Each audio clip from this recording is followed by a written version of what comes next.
Découvrez ce que le KGB a trouvé dans une tombe égyptienne.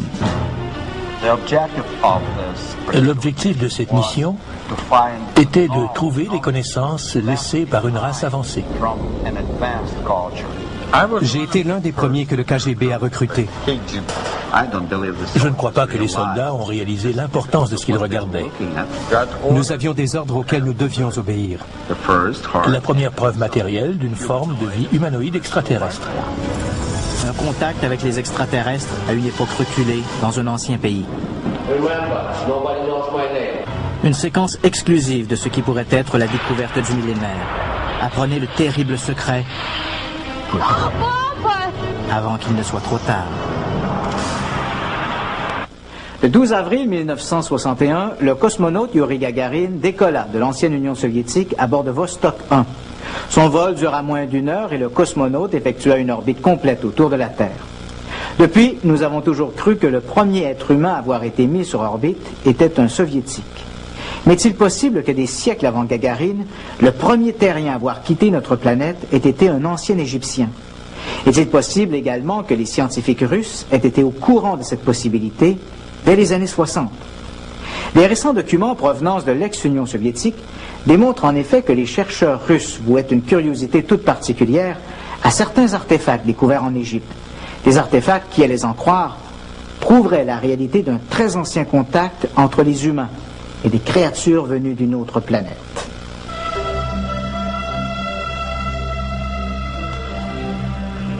On a toujours présumé qu'on devait chercher la vie extraterrestre au-dessus de nos têtes. On observe le ciel pour voir des ovnis. On sonde l'espace pour capter des signaux extraterrestres. Qui aurait pensé chercher des extraterrestres sous terre? Personne, sauf le KGB.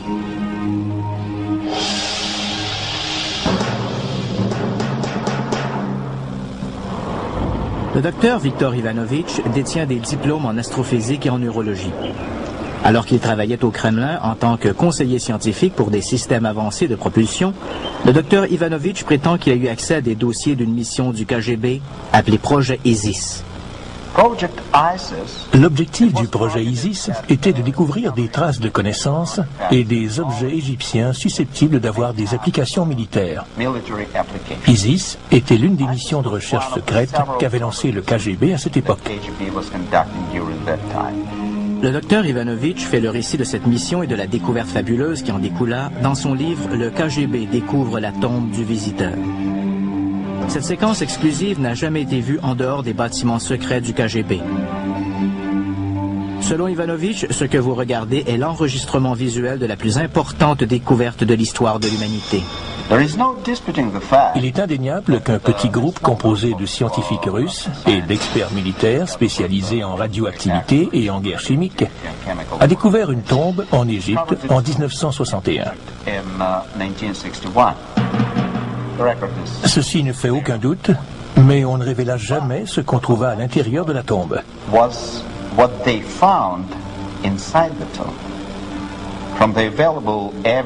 Selon les preuves disponibles et des sources de haut rang, et je sais que cela semble incroyable, on a trouvé dans le sarcophage des restes d'une créature extraterrestre morte en Égypte aux environs de 10 000 ans avant Jésus-Christ.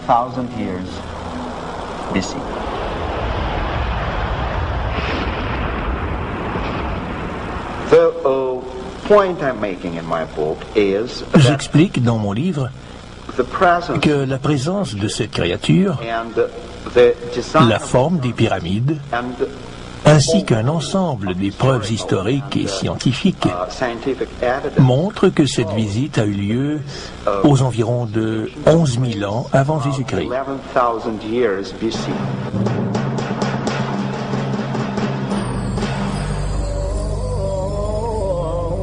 Bien avant les Babyloniens ou les Grecs, avant les dieux des Assyriens ou des Crétois, bien avant tous les autres, existait l'Égypte.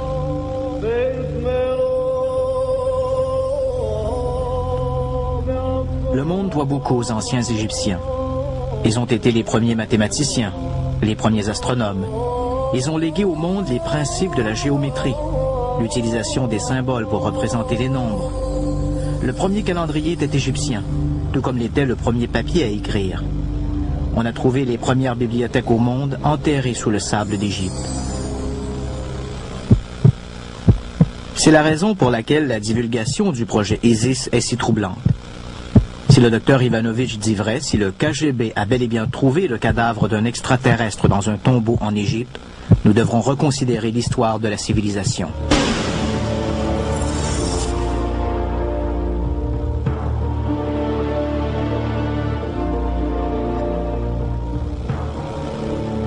Chaque année, des centaines de fouilles archéologiques ont lieu en Égypte.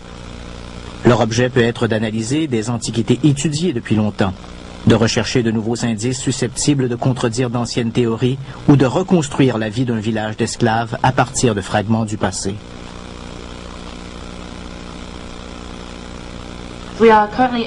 Nous sommes en train d'excaver un site dans ce qu'on appelle le Nouveau Royaume, sur la route des esclaves en direction de la vallée des rois. La question est de savoir de quelle manière les anciens Égyptiens nourrissaient des centaines, peut-être des milliers d'esclaves dont ils avaient besoin pour créer ces structures gigantesques.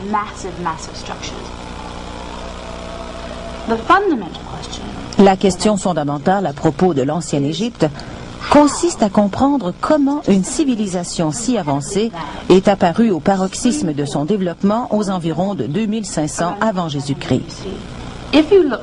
Toutes les autres anciennes civilisations ont connu un développement historique graduel.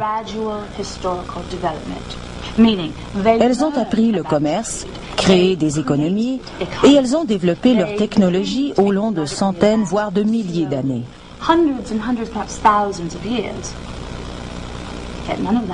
Ce n'est absolument pas vrai de l'ancienne Égypte.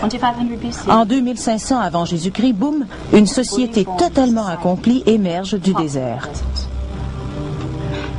C'est comme si une voiture Ford de modèle T devenait en une minute une navette spatiale.